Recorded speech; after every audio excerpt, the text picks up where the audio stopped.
यहाँ पर मैं एमएलए हूँ, अगर चीफ मिनिस्टर भी यहाँ पे आए तो पर नहीं मार सकते बोल के। तो फिर ये सीएमसी का बॉडी जो बैठने को देरी कर रहे हैं, ये गवर्नमेंट का हाथ है कि आपका हाथ है? ये क्लेरिफाई कर दीजिए। तो वार्ड नंबर 1 के हमारे खुरेश बरादरी, बागवान बरादरी को भी वादा किए थे, इन्हों खबरस्तान का अलॉटमेंट करा को देता हूँ गवर्नमेंट से। आशुर खानों के काम आप देखिए, सिद्धि तालीम में रुके वाला, ऐसे कई जगह है, कोई आशुर खाना को आज इन्होंने फंड नहीं दिए। ओल्ड सिटी सील डाउन हुआ, इन्होंने जब इल्ज़ाम लगाए कि बीजेपी करी, यहाँ के डीसी के ऊपर इल्ज़ाम लगाए, उन्होंने जब सब उनके बगैर कुछ नहीं हो सकता, तो फिर ये सील डाउन लॉकडाउन भी कराने के ज़िम्मेदार उन्होंने है। बीजेपी की अगर साजिश है तो फिर आज जितना भी डेवलपमेंट हो रहा है तो बीजेपी करा रही है, इन्होंने करा रही, क्योंकि जब इनकी बीजेपी की सरकार में जब कोई सुन रहा है नहीं तो फिर अब कैसा सुन रहा डेवलपमेंट वर्क में उनकी। जब ओल्ड सिटी में 29,260 वोट के अंदर इनको 23,200 वोट मिले, बीजेपी को 6,700 वोट मिले, फिर भी ये ओल्ड सिटी के लिए नाइंसाफ़ी है यहाँ के विधायक की, क्योंकि माइनॉरिटी रहते हुए ये माइनॉरिटी का नहीं सोचते। नाला खाली 2020 में भी हुआ था, इन्होंने बोले कि 2007 या 8 में नाला खाली हुए के बाद 2023 में खाली हो रहा बोले। 2020 में भी जब बसप्पा कमिश्नर थे उनके टाइम भी नाला खाली हुआ, वो पैसा कहाँ गया? 1 करोड़ रुपये आया था, वो पैसा क्या इन्हें उठा को खा गए इनके आदमी, इनके कॉन्ट्रैक्टर्स। बीदर से 2 बार एमएलए कोई नहीं बने, नारायण राव मन्नेली 2 बार एमएलए, हमारे मकसूद अली खान साहब 1952 में 1957 में लगातार वो भी 2 बार एमएलए। हर चीज़ पे झूठ, कब तक लोगों को बेवकूफ़ बनेंगे? फिर 4.5 साल इन्हों कहाँ थे? कुरैश बरादरी का आदमी है, उनको भी क्यों सताया जा रहा है? उनके बच्चों को सताया जा रहा है, बार बार सता रहा है। अगर कोई एप्लीकेशन डालता है तो 1-1 साल तक उनको नहीं दे रहे, तो स्कूल में सर्टिफिकेट मांग रहे हैं, उनके टीसी में लिखने का प्रॉब्लम आ रहा है। ये सब लोगों के मसाइल पे हमारे एमएलए साहब कभी बात नहीं करे। उनके भाई पूरे भाइयाँ उनके फिर रहे हैं, 4.5 साल तक कोई भाई नज़र नहीं आया। आज उनके भाइयाँ गली गली फिर रहे हैं कि भाई तुम्हारे मसले क्या है, बोलो। ठीक है, जनता दल से हम टिकट पूछ रहे, एमआईएम से कोई XYZ टिकट पूछ रहे, बीजेपी में भी 4-4 दावेदार है, तो अब बीजेपी के भी जितने लीडर दावेदार है, क्या वो रहीम खान साहब फंडिंग करते हैं उनको? हमारा यकीन है कि बीदर और बसवा कल्याण भी चेंज होगा। वहाँ पर मल्लिकार्जुन एस खोबा आने के चांस है, वहाँ का माइनॉरिटी यहाँ आने के चांसेस 90% है, क्योंकि ये माइनॉरिटी इलाका है। माइनॉरिटी इलाके में ही माइनॉरिटी को देने का वादा किए हैं वो। अस्सलाम वालेकुम, आदाब अर्ज़ है। आज ख्वाजा शेख अज़हर साहब की जानिब से आप लोगों को यहाँ पे बुलाने का मकसद, इस प्रेस कॉन्फ्रेंस का मकसद ये है कि बीदर डेवलपमेंट किधर जा रहा है, किसके ज़रिए हो रहा है और इसका क्रेडिट कौन ले रहा है, ये सब बातें, और बीदर की तरक्की कितनी हुई है, इसमें कितना झोल है, किस तरीक़े से लोगों को बहकाया जा रहा है। जो काम करते वक्त जब पब्लिक इशू आते हैं तो अपने आप को बरी करके चले जाना, और जब कुछ एडवांटेज उठाने का, क्रेडिट लेने का काम आता है, तब क्रेडिट लेते वक्त ये काम सब मेरी वजह से हो रहा है, ये जाहिर करना यहाँ के लीडर, ख़ास करके यहाँ के शासक का शेवा बन गया है। इस ताल्लुक़ से बीदर डेवलपमेंट की और यहाँ के हालात की और यहाँ के अवाम के मसाइल की इशू पर बात करने के लिए हमारे साथ मौजूद हैं ख्वाजा शेख अज़हर साहब और विष्णुवर्धन वाल्दोडी। आप लोगों के सामने बात करेंगे ख्वाजा शेख अज़हर। अस्सलाम वालेकुम रहमतुल्लाहि बरकातहू, नमस्ते, आदाब। आज प्रेस कॉन्फ्रेंस करने का सबसे बड़ा मकसद, जो यहाँ के विधायक रहीम खान कल जो लाइब्रेरी ओपनिंग में कहे कि उनके बगैर बीदर में कोई पत्ता नहीं हिला सकता, तो जब लॉकडाउन हुआ, ओल्ड सिटी सील डाउन हुआ, इन्होंने जब इल्ज़ाम लगाए कि बीजेपी करी, यहाँ के डीसी के ऊपर इल्ज़ाम लगाए, उन्होंने जब सब उनके बगैर कुछ नहीं हो सकता, तो फिर ये सील डाउन लॉकडाउन भी कराने के ज़िम्मेदार उन्होंने है। क्योंकि यहाँ के लोग को जब तकलीफ़ हो रही थी, सील डाउन के मेडिकल की फैसिलिटीज़ नहीं थी, कुछ भी नहीं थी, वो आवाज़ नहीं उठाए, उनके ही कहने पे लॉकडाउन और सील डाउन हुआ था। और आप देखिए, इससे पहले जो नगर अमरूद विधायक जी इनकार कर रहे हैं बात को, सील डाउन और लॉकडाउन में हुआ, उन्हें बोले कि ये बीजेपी की साजिश है। बीजेपी की अगर साजिश है तो फिर आज जितना भी डेवलपमेंट हो रहा है तो बीजेपी करा रही है, इन्होंने करा रही, क्योंकि जब इनकी बीजेपी की सरकार में जब कोई सुन रहा है नहीं तो फिर अब कैसा सुन रहा डेवलपमेंट वर्क में उनकी। अमरूद स्कीम में 2015 या 16 में 45 करोड़ रुपीस बीदर में खासकर ओल्ड सिटी में 24/7 फेल हो चुका है। फेल होने की वजह से 24 फेल होने की वजह से अमृत स्कीम में 45 करोड़ रुपए रिलीज़ किया गया था, ऑर्डर हुआ था, जो मांजरा नदी से ओल्ड सिटी के लिए स्पेशल लाइन थी, क्योंकि यहाँ तक 24/7 का पानी नहीं पहुँचने की वजह से ये 45 करोड़ रुपए अमृत स्कीम में रखे थे। मगर जब ईश्वर खंडरे इंचार्ज मिनिस्टर थे, रहीम खान जब एमएलए थे, ये पैसा ले जाकर यूजीडी 4th फेज में यूज़ किया गया न्यू सिटी के लिए। तो इसके ज़िम्मेदार भी रहीम खान ही था, जो ओल्ड सिटी को आज पानी नहीं मिल रहा। तो ये सब चीज़ें इधर का पैसा उधर ले जाकर डिवाइशन करे क्यों? क्या ओल्ड सिटी के इनको वोट नहीं होना? क्या ओल्ड सिटी वाले इनको आज तक वोट नहीं डाले? यहाँ पर देखिए पिछले 70 साल से कंटिन्यू लगातार पानी की तकलीफ़ हो रही है। मांजरा नदी का यहाँ ओल्ड सिटी को पानी आ रहा था, वो कैंसिल करके क्यों लग गए?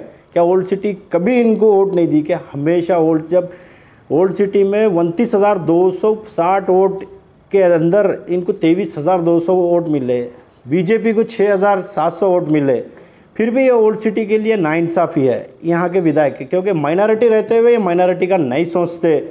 आप देखिए ये जो नगर उत्थान का फंड है, इसका चेयरमैन यहाँ का इंचार्ज मिनिस्टर होता है, इन्हों मेंबर और एमएलसी मेंबर होते हैं।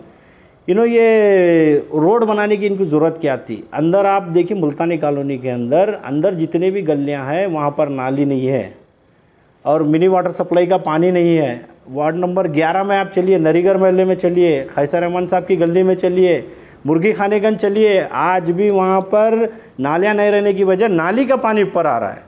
और परसों ही चिन्हों बोले कि नाला खाली हर्ष गुप्ता के टाइम हुआ था, नाला खाली 2020 में भी हुआ था। इन्हों बोले कि 2007 या 8 में नाला खाली हुए के बाद 2023 में खाली हो रहा। बोले 2020 में भी जब बसप्पा कमिश्नर थे उनके टाइम भी नाला खाली हुआ। वो पैसा कहाँ गया? 1 करोड़ रुपये आया था, वो पैसा क्या इन्हें उठा को खा गए इनके आदमी, इनके कॉन्ट्रैक्टर्स? कहाँ गया वो पैसा? स्पीच में बोल रहे हैं कि नाला खाली 2008 में हुआ था, वो अब बीच हो रहा है। फिर ये 2020 में 1 करोड़ रुपये जो फंड था इन्हों खा गए, हर हमेशा झूठ। फिर बोले कि परसों प्लम्बर डे में बीदर से 2 बार एमएलए कोई नहीं बने, नारायण राव मन्नेली 2 बार एमएलए, हमारे मकसूद अली खान साहब 1952 में 1957 में लगातार वो भी 2 बार एमएलए। हर चीज़ पे झूठ। कब तक लोगों को बेवकूफ़ बनेंगे? फिर 4.5 साल इन्हों कहाँ थे? आप देखिए मस्जिद का जब फंड वक्फ बोर्ड से लाने की बात है, मस्जिद का और चर्च का कोसा फंड इन्हों लाए, खाली इन्हों 4.5 साल गए, 6 महीने वो पूरा बजट एक जगह ला के ओपनिंग रिबिना काट लेते फिरते। और खबरस्तान अलॉटमेंट की बात है, सब जगह इलेक्शनों में वादे किए कि हम मैलूर में खबरस्तान देता हूँ, इधर देता हूँ। वार्ड नंबर 1 के हमारे खुरेश बरादरी, बागवान बरादरी को भी वादा किए थे इन्हों खबरस्तान का अलॉटमेंट करा को देता हूँ गवर्नमेंट से। आशुर खानों के काम आप देखिए, सिद्धी तालीम में रुके वाला, ऐसे कई जगह है, कोई आशुर खाना को आज उन्हें फंड नहीं दिए। लोगों को सिर्फ वादा करे, हर इलेक्शन आते आशुर खाने को मैं ये देता हूँ वो देता हूँ, कुछ नहीं दिए। ये लोगों को सिर्फ बेवकूफ़। मैं पब्लिक से भी ख़ास तौर अपील करता हूँ, चाहे वो कैंडिडेट कोसी क्यों नहीं पार्टी का हो, आप अपने मुद्दों पे बात कीजिए लीडर्स से, आप अपने मसाइल्स पे बात कीजिए, जॉब के लिए आवाज़ उठाइए। आपके एरिया में क्या क्या प्रॉब्लम, पानी की प्रॉब्लम है, करंट की प्रॉब्लम है, जहाँ पे खंभों की ज़रूरत है वो बात कीजिए। अपने पर्सनल मसाइल पे बात नहीं की। और ख़ास तौर छोटी खुरेश बरादरी का मसला है, जो इनकम कास्ट का मसला है। इनके ब्रोकर्स तहसील ऑफिस में 5-5 हज़ार रुपये लेकर उनको बना के दे रहे हैं। क्यों? उन्होंने बुच्चर नहीं है क्या? उन्होंने खस्साब वहाँ से गोश्त नहीं काटते, सालों से उन्होंने ख़ानदानी काम कर रहे हैं, तो उनको पैसे क्यों लग रहे हैं? इन्होंने कभी जाकर तहसीलदार को बात करें, तलाटी को बात करें, कुछ भी नहीं करें। इन्हों चाहे तो वो काम स्पॉट पे बुला के, तहसीलदार को भी बुला के विज़िट करा के वो काम कर सकते। अगर वो गलत है, सर्टिफिकेट जो आदमी फेक डाल रहा है उसकी इंक्वायरी करिए, उसके ऊपर 420 केस डाल के उसके सर्टिफिकेट। मगर जो खुरेश बरादरी का आदमी है उनको भी क्यों सताया जा रहा है? उनके बच्चों को सताया जा रहा है, बार बार सता रहा है। अगर कोई एप्लीकेशन डालता है तो 1-1 साल तक उनको नहीं दे रहे, तो स्कूल में सर्टिफिकेट मांग रहे हैं, उनके टीसी में लिखने का प्रॉब्लम आ रहा है। ये सब लोगों के मसाइल पे हमारे एमएलए साहब कभी बात नहीं करें। आज उनके साथ सब मिल के आ जा रहे हैं, हम ये कर दिए। जब इन्हें स्पोर्ट्स मिनिस्टर थे, कितने स्टेडियम अलॉटमेंट करा, कितना स्पोर्ट्स के लिए बीदर के हाथ से कितने फुटबॉल किट लोगों को, पब्लिक को दिए, क्रिकेट के कितनों को दिए, वॉलीबॉल के कितने, और इनके स्पोर्ट्स मिनिस्टर रहते हुए कितने टूर्नामेंट इन्होंने गवर्नमेंट की तरफ से बीदर के लिए ऑर्गेनाइज किए। एक टूर्नामेंट भी इनकी मिनिस्ट्री से, इनके विधायक से, गवर्नमेंट की जानिब से इन्होंने कुछ भी नहीं करे। फिर इनका स्पोर्ट्स मिनिस्टर रहना यहाँ का क्या फ़ायदा हुआ अवाम के लिए। स्टेडियम बनाया बोल रहे, आप जाके देखिए आधा अधूरा स्टेडियम में IPL के जैसा, एक पुणे के जैसा बनाते बोल के स्ट्रक्चर रहे थे, वो पुणे के जैसा तो छोड़िए, उसका एक पौ हिस्सा भी नहीं बना इन्हों, अभी भी आज भी आधा अधूरा काम है। हमारे बच्चे ओल्ड सिटी के हो चाहे न्यू सिटी के बच्चे हो, गुम्पे की तरफ जाको खेलना पड़ रहा है, वहाँ पे ग्राउंड नहीं है। यहाँ पर ओल्ड सिटी वालों को नीचे विलेजेस में जाको क्रिकेट खेलना, लोग उनको उल्टे सीधे बातें कर रहे हैं, दूसरों के ग्राउंड पे जाको उनको परेशानी हो रही है। इनका काम है गवर्नमेंट ज़मीन कहाँ है अलॉट करा के, जल्द से जल्द अलॉट करा के बच्चों को तकलीफ़ दूर करें। और ख़ास तौर ओल्ड सिटी में प्ले ग्राउंड नहीं है, प्ले ग्राउंड था तो वहाँ पर पानी की टाँकियाँ डालें, है सो भी उसको कंजेस्टेड करें। तो हम बोल रहे हैं कि इन्हें क्या डेवलपमेंट करें हैं, आखिर कब तक लोगों को बेवकूफ़ बनेंगे। 15 साल से तो आप वोट ले रहे हैं यहाँ, इनके लिए क्या करें, कब तक कम्युनिटी के नाम पे दलित मुस्लिम क्रिश्चियन को एक कर कब तक वोट लेंगे। आप पब्लिक के डेवलपमेंट कर वोट लीजिए, डेवलपमेंट के नाम पे वोट मांगिए, जॉब के नाम पे वोट मांगिए। लोगों को मैं ऐसा कर जाता हूँ, अगर मेरे को वोट नहीं डाले तो बीजेपी जीत जाती है, गोश्त बंद हो जाता है। आप ही गौशाला को परसों 1,10,000 रुपये दिए, फिर हम आप बीजेपी को डर को जब वोट दे रहे माइनॉरिटी से, बीजेपी माइनॉरिटी के खिलाफ है बल्कि, फिर आप वही गौशाला को जाको पैसे दे रहे, तो फिर आपको हम वोट क्यों देना। आप असेंबली में दलितों के लिए क्या आवाज़ उठाए, क्रिश्चियन कम्युनिटी के लिए क्या आवाज़ उठाए, ख़ास तौर मुसलमानों के लिए CA NRC, हिजाब पे, हिलाल कट पे, ये जितने मसले और मसाइल पे आप असेंबली में कितने बार आवाज़ उठाए। आप मुल्तानी कॉलोनी की जब ओपनिंग में आए थे, यही मीडिया वाले आपसे सवाल किए थे तो आप असेंबली हलातुम बोले, क्यों असेंबली के अंदर आप परसों नहीं सेशन था उसके अंदर आवाज़ क्यों नहीं उठाए। और कितने क्वेश्चन रेज करे जो बीदर डेवलपमेंट के लिए, आप कि हर मामले में ये कोई भी काम में जाओ मैं करा दिया, MP लाइट में आ गया तो मैं करा दिया, हर चीज़ में तो आप बीजेपी से मिले वाले हैं बोलकर ही आप यहाँ पर लोगों को बेवकूफ़, आप और MP साहब दोनों मिलकर मिली भगत कर यहाँ की लीडरशिप को दबा रहे हैं आप दोनों मिलकर। हम चाह रहे हैं कि बीजेपी कांग्रेस छोड़कर एक तीसरा अल्टरनेट आए, ख़ास तौर गरीब अवाम की आवाज़ बनकर, यहाँ तो छोड़िए आप असेंबली में वो आपकी आवाज़ उठाए, वैसे लोग को आप इलेक्ट कीजिए। और मैं तमाम यहाँ की मीडिया का भी तहे दिल से शुक्रिया अदा करता हूँ। माइनॉरिटी के वास्ते जो मैं लीडर हूँ कल्याण कर्नाटक के, तो इसके वास्ते माइनॉरिटी के लिए एजुकेशन के लिए लोग क्या करें।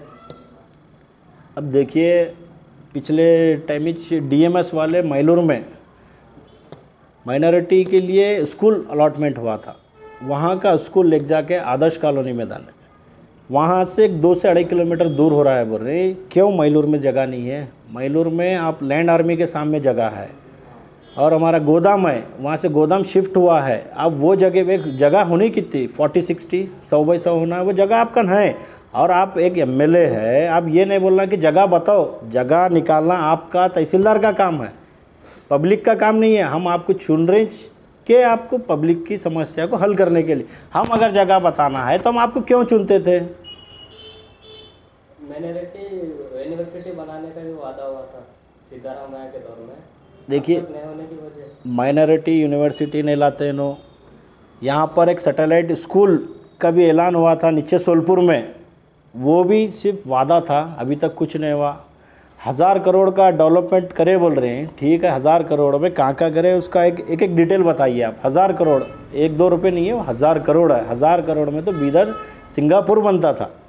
ये सिर्फ इनका कमीशन बेस चल रहा है, हर जगह इनका कमीशन फिक्स है। और इन्होंने एक नया तरीका निकाली कमीशन लेने का, अगर कोई टेंडर होता है तो वह टेंडर इन्होंने गुत्तेदार के थ्रू पैसे नहीं ले रहे, ऑफिसर का जमा करा के ऑफिसर इनके घर पे ले जाके दे रहा है, उसके बाद वर्क ऑर्डर इश्यू हो रहा है। खासतौर यहाँ पर गुत्तेदारों को भी वही बहुत प्रॉब्लम हो रही है, यहाँ के भी गुत्तेदारों को बहुत दबाया जा रहा है, पॉलिटिकल प्रेशर डाला जा रहा है। और कॉन्ट्रैक्ट भी अगर मिल रहे हैं तो इनके आजू और बाजू के लोगों को मिल रहे हैं, जो मिडिल क्लास लोग जो टेंडर भर रहे हैं उनको टेंडर नहीं दिया जा रहा है, उनका टेंडर किसी ना किसी वजह से कैंसिल कर दे रहे।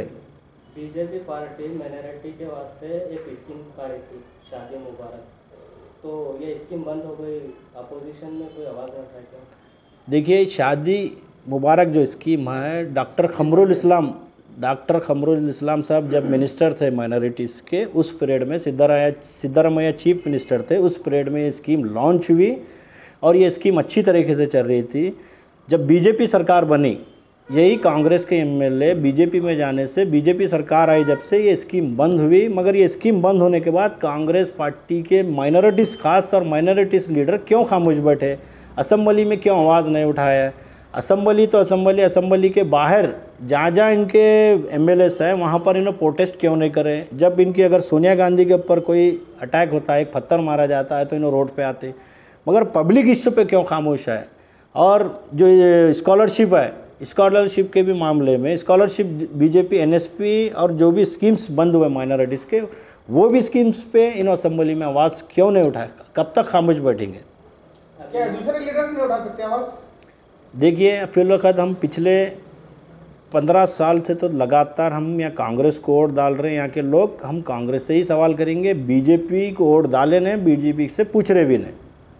क्या लगता है आपको? अभी आपने कहा है खबरस्तान की ज़मीन, जबकि ये क्वेश्चन हमने ही रेस किया था, तो जो बिदर के विधायक है उन्होंने कहा है 100 एकड़ ज़मीन ऑलरेडी यहाँ पर है, उसको अलॉट करना चाहिए। तो कहाँ होगी ये ज़मीन? क्या आपकी नज़र में उसी ज़मीन कहीं पर है? देखिए, उनके भाई, पूरे भाइयाँ उनके फिर रहे हैं, 4.5 साल तक कोई भाई नज़र नहीं आया। आज उनके भाइयाँ गली गली फिर रहे हैं कि भाई तुम्हारे मसले क्या है, बोलो। चाहे वो खबरस्तान का मामला हो, आशुर खाने का मामला हो, और क्या भी काम है तो हम करते मरे। 4.5 साल इन्हों कहाँ थे? 4.5 साल के अंदर इन्हों तहसीलदार को, डिप्टी तहसीलदार को बुला के ये नहीं पूछे कि ज़मीन कहाँ कहाँ खाली है, कौन से नंबर, सर्वे नंबर में खाली है, मेरे को यहाँ पे होना। इन्हों कितनी ज़मीन अलॉट करें? 15 साल के अंदर, जहाँ तक हमारे मालूम है, 1 एकड़ भी ज़मीन इन्हों अलॉट नहीं करे।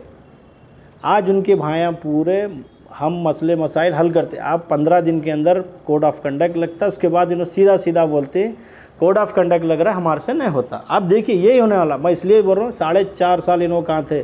लॉकडाउन में इनके पूरे भाइयाँ कहाँ थे? सील डाउन जब हुआ ओल्ड सिटी, इन्हों कहाँ थे? ये पूरे मसाइल आप याद रखिए और इनको सवाल करिए कि इन्हें 4.5 साल कहाँ थे। अभी आपने कहा है तीसरी लीडरशिप को लाना चाहिए। जब भी कोई टिकट का दावेदार फेस पर आता है, तो जब भी वो कोई इंटरव्यू देता है तो कहा जाता है ये उसका आदमी है। तो ये कहाँ तक से? देखिए, ठीक है, जनता दल से हम टिकट पूछ रहे, एमआईएम से कोई XYZ टिकट पूछ रहे, बीजेपी में भी 4 दावेदार है, तो आप बीजेपी के भी जितने लीडर दावेदार है, क्या वो रहीम खान साहब फंडिंग करते हैं उनको? रहीम खान फंडिंग कर रहे हैं क्या? ऐसा कुछ नहीं है। सबको डेमोक्रेटिक कंट्री है, सबको हक है अपना अपना टिकट पूछने का। अगर एमएलए साहब को उतनी फिक्र है माइनॉरिटी यहाँ जिताना है, तो 15 साल वो एमएलए रहे, एक बार उन्हें घर में बैठिए, तीसरे आदमी को चांस दिए या नौजवान को चांस दिए, अगर उनको माइनॉरिटी की इतनी फिक्र है तो। नहीं तो आपका इलेक्शन आप लड़िए, जिसका इलेक्शन, हर कोई बीजेपी का एजेंट नहीं है। बात करें कि उनके प्यादे बोलते हैं कि उन्हें बीजेपी से पैसे ला रहा है, उसको उन्हें पैसे दे रहा है, तो आप बीजेपी वालों को आप पैसे दे रहे हैं क्या उधर ठहराने के वास्ते? ये सब गलत बात है। आपका इलेक्शन आप लड़िए, आपको जैसा लड़ना है लड़िए आप, हमको जैसा लड़ना है, और कोई भी XYZ जो पार्टी को है, उन्होंने इलेक्शन पार्टी है उनके इलेक्शन लड़ने के वास्ते, घर में बैठने के कोई जमात नहीं है, कोई तंजीम का काम नहीं है, कोई सोसाइटी का काम नहीं है कि जाको बैठे। पार्टी है, इलेक्शन लड़ने के लिए पार्टी बनती। एक शख्स है जो दलित समाज से है, उन्होंने कहा बिदर के विधायक ने अभी तक कोई भवन नहीं बनाया, अम्बेडकर भवन, तो उन्होंने फिर से मार्केट में निकलकर जितने भवन वो बनाए हैं वो बताना चालू कर। तो मुसलमान कम्युनिटी की तरफ से भी आवाज़ उठाएगी, आखिर मुसलमानों के लिए क्या किया गया? तो एमएलए साहब बोलते हैं कि ये सिर्फ माइनॉरिटी में दलित समाज के लिए बजट आया है, क्या ऐसा भी बजट कोई आता है? देखिए, SGIRY का एक स्कीम्स है, वो जो कमेटी हॉल को यूज़ कर सकते हैं, चाहे वो कौन सी नहीं, क्योंकि कम्युनिटी रहती है वो सबको। मुल्तानी कॉलोनी में 2009 में जब बारिश हुई थी, जब कमेटी हॉल एक साइड से गिर गया, आप जाकर देख सकते हैं मुल्तानी कॉलोनी में, वहाँ पर एक कमेटी हॉल है, वो गिर गया। 1994 में जब जुल्फ़िकार हाशमी एमएलए थे, 1996 में वो कमेटी हॉल की ओपनिंग हुई थी। उसके बाद वो कमेटी हॉल को ना रिनोवेशन हुआ ना कुछ, वो आज गिरने की हालत पे है, वो कमेटी हॉल बंद है। तो ऐसे बीदर में हज़ारों कमेटी हॉल है, वो बंद है, और इन्हों कोई कमेटी हॉल को आज तक 1 रुपये का फंड नहीं दिया। अगर वो भवन को भी दिए होंगे तो वो कम्युनिटी के लोग प्रेशर डाले के बाद ये 15 साल में 4-5 जगह पैसे दिए, जबकि 2013 से 2018 तक 19 तक आपकी सरकार थी, आपकी सरकार में आप मिनिस्टर को बोल को ला सकते थे, क्यों नहीं लाए? सीएमसी से घर अलॉट करते बोलते हैं, इससे पहले फार्म हाउस में लिस्ट लगे थे, लेकिन अब तक नहीं हुआ। इसकी वजह क्या होगी? देखिए, इसकी वजह ये है, हर इलेक्शन आते ये लोग प्लॉट दे रहे, घर दे रहे। G+3 का फिल वक्त जो इनकी स्कीम चल रही है, नया बेवकूफ़ बनाने का काम, G+3 घर देने की स्कीम ऑनलाइन है। वो ऑनलाइन हुए के बाद सीएमसी सर्वे करती है, सीएमसी सर्वे कर चुकी है, जिसका घर नहीं है उनको घर अलॉट करने का काम सीएमसी का है। और किसी का घर नहीं भी है तो उस आधार कार्ड लिंक, हर प्रॉपर्टी के भी आधार कार्ड लिंक है, वो हिसाब से ऑनलाइन ही घर मिलने वाले हैं। ये बेवकूफ़ बना रही कि आ जाओ फार्म हाउस में हम ऐड कर देती हूँ, ऐड कर दिए। मैं लोगों से भी अपील कर रहा हूँ, वो आश्रा डिपार्टमेंट का काम है। आप जो भी डॉक्यूमेंट देना है वहाँ बल्दिया में, आश्रा डिपार्टमेंट में, वहाँ ऊपर एक रूम है, वो रूम में डॉक्यूमेंट दीजिए। वहाँ से ऐड हुए के बाद जब मीटिंग होती है, मीटिंग में एमएलएस के, गवर्नमेंट ऑफिसर्स की कितना है, वो क्या है, अप्रूवल लेके वो होता है। इनके फार्म हाउस से कोई गवर्नमेंट अथॉरिटी नहीं है, इन फार्म हाउस से नहीं अप्रूवल कर सकते। इनके एमएलए ऑफिस, एक मीटिंग होती है गवर्नमेंट की, वो उसमें एजेंडे में अप्रूवल होता है, वहीं से ही सिलेक्शन होता है। अब इनका एक प्रोग्राम चल रहा है गारंटी कार्ड, इसके बारे में आपका? ठीक है, अगर कांग्रेस पार्टी गारंटी दे रही है तो 70 साल से क्या क्या करी, कितनी गारंटी दी यहाँ के लोगों को। राजस्थान में इनकी सरकार है, छत्तीसगढ़ में इनकी सरकार है। सबसे पहले आप कल का कलीज यहाँ कर्नाटक में जितने स्कीम गारंटी कार्ड आप बोल रहे हैं, कल का कल आपके चीफ मिनिस्टर को बोल के वहाँ के आप कलीज वहाँ पे स्कीम ऐलान करिए। उसके बाद लोगों को ऑटोमेटिक, कर्नाटक के भी लोगों को उम्मीद हो जाती है, अरे छत्तीसगढ़ में हुआ, राजस्थान में हुआ, कर्नाटक में भी होता। आप कहीं को गारंटी कार्ड ले गए, अब तक आप गारंटी नहीं करे बोल को आपको गारंटी कार्ड देना पड़ रहा है।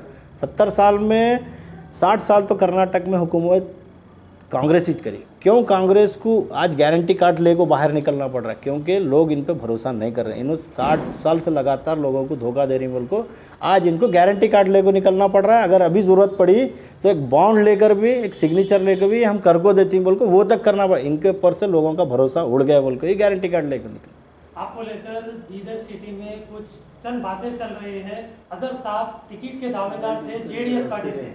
टिकट जब वहाँ डिस्ट्रिक्ट प्रेसिडेंट को कंफर्म हो गया तो अजहर साहब क्या पार्टी छोड़कर दूसरी पार्टी में जाने वाले हैं? क्या ये इलेक्शन आप फाइट करेंगे? क्योंकि आपने हमारे कई इंटरव्यू में कहा था मैं इलेक्शन फाइट करने वाला हूँ, तो जेडीएस में कोई टिकट का ये नहीं है कंफर्म, तो क्या आप दूसरी पार्टी से लड़ने वाले? देखिए, अभी जेडीएस का भी औरत और भालकी की फाइनल लिस्ट आने की है। अगर चेंजेस होने के चांसेस है, 15 से 30 सीट्स कर्नाटका में भी चेंज होने वाले हैं। उसमें फाइनल लिस्ट में हमारा यकीन है कि बीदर और बसवा कल्याण भी चेंज होगा। वहाँ पर मल्लिकार्जुन एस खोबा आने के चांस है, वहाँ का माइनॉरिटी यहाँ आने के चांसेस 90% है, क्योंकि ये माइनॉरिटी इलाका है। माइनॉरिटी इलाके में ही माइनॉरिटी को देने का वादा किए हैं वो, और वही होने वाला है। वो टाइम आने पे पार्टी क्या डिसीजन लेती है देखेंगे। अगर पार्टी कंटिन्यू करती है तो उसके बाद हम, हमारी पार्टी के जितने भी हमारे साथी वर्कर्स हैं, हम उनसे मीटिंग लेकर डिसीजन लेंगे और उसके बाद हम प्रेस कॉन्फ्रेंस करेंगे। क्या आपको टिकट नहीं मिली तो क्या आप दूसरी पार्टी से इलेक्शन फाइट करेंगे? क्योंकि आप नौजवानों की, एक यूथ की फेस लेकर जो कि लीडरशिप में उतरे हैं, यूथ आपके पीछे चल रहे थे कुछ दिन पहले, जैसे कि आप टिकट का जो दावेदार थे उस टाइम, तो आगे भी आप क्या यूथ को लेकर दूसरी पार्टी में जाएंगे? देखिए, मैं कलीच एक मीटिंग लिया, कलीच कांग्रेस पार्टी के, बीजेपी के और कई पार्टीज़ के लोग हैं जो आने तैयार हैं। बहुत जल्द एक मीटिंग कर हम एक डिसीजन ले लेंगे। पहले पार्टी का क्या डिसीजन आता है हम वेट कर रहे हैं। पार्टी डिसीजन जिस दिन लेंगे हम उसके दूसरे दिन ही हमारा डिसीजन प्रेस कॉन्फ्रेंस करके आपके सामने ही रखेंगे। एक मीटिंग होगी बहुत बड़ी, वो मीटिंग में हम ऐलान करेंगे इलेक्शन लड़ रहे हैं या नहीं लड़ रहे हैं, कौन सी पार्टी जा रही है, हम उस दिन ऐलान। हमारे वर्कर्स हैं मेन, चाहे वो मालेगांव सर्कल के हो, जनवाड़ा सर्कल के हो, वार्ड 35 वार्ड्स के जितने भी हमारे साथी लोग हैं, उनसे मशवरा करने के बाद ही हम डिसीजन लेंगे। मैं मेरी तरफ से कुछ नहीं बोलूँगा। लास्ट मैसेज आप असेंबली इलेक्शन को लेकर क्या देंगे बीदर की आवाम? मैं सबसे पहले तो पूरे बीदर की आवाम से एक ही अपील करूँगा, आप वो डेवलपमेंट के नाम पे दीजिए, ना जात पात पे दीजिए, और ऐसे आदमी को दीजिए जो आपके बीच में रहता है। ना आप ये कम्युनिटी का है वो कम्युनिटी का है बोल के ना दें, आप अच्छे आदमी को आपके बीच में जो 24 घंटे रहता है उसको वोट दीजिए, ना कि बेंगलोर में बैठने वालों को दीजिए। और ख़ास तौर इस बार आप एक बीदर को चेंजेस के लिए वोट दीजिए, बीदर को चेंज करने के लिए वोट दीजिए। और बीदर में जो करप्शन चल रहा है हर डिपार्टमेंट में उरुज पे है। लेबर डिपार्टमेंट में ही परसों ही आप देखें, मीडिया पे ही मैं देखा, वहाँ पर भी हर चीज़ पैसे लेकर दे रहे हैं। अगर फेक लेबर कार्ड बन रहा है तो वहाँ का ऑफिसर क्या कर रहा है, वही ऑफिसर अप्रूवल दे रहा है, क्योंकि उसको कमीशन मिल रहा है। एक ऑनलाइन वाले कन से उन्हें 200 रुपये लेके वो अप्रूवल दे रहा है। क्यों इन्हें वेरिफिकेशन नहीं कर रहे? 1 लाख लेबर कार्ड फेक है बोल रहे हैं, तो फिर वो क्यों इन्हें वेरिफिकेशन नहीं कर रहे? वो ऑफिसर को सस्पेंड होना, क्योंकि इसमें यहाँ के लीडर्स भी जो हुकूमत में है, वो जो एमएलए हैं, उन्हें सब मिले वाले हैं। इनके घर तक महीना महीना मामूल जा रहा है, इसलिए ये लोग एक्शन नहीं ले रहे हैं। पेंटर की किट ले और हमारे प्लम्बर्स की किट, जितने भी किट्स है वो भी पैसे लेकर दे रहे हैं लोग। अगर जो ब्रोकर्स है वो ब्रोकर के थ्रू इन्हें किट दे रहे हैं, इसलिए मेन जो लेबर काम कर रहा है वो लेबर तक नहीं जा रहा है। ये वजह से लोगों को करप्शन उरूज पे है बिदर में, वो करप्शन ख़त्म करना है तो यहाँ पर चेंजेस लाना ज़रूरी है। और ख़ास तौर यूथ को लाना इसलिए ज़रूरी है क्योंकि यूथ आपके हर मामले में आगे रहकर काम करने वाला। करप्शन का जिम्मेदार कौन है? यहाँ का सरकार है, फर्स्ट यहाँ का इंचार्ज मिनिस्टर और यहाँ की सरकार जिम्मेदार है, उसके बाद यहाँ का एमएलए जिम्मेदार है। क्योंकि यहाँ का जो भी लोकल एमएलए है ये चीज़ को बात करने, गवर्नमेंट से बात करने वाला, असेंबली में आवाज़ उठाने वाला वो यहाँ का लोकल एमएलए ही होता है।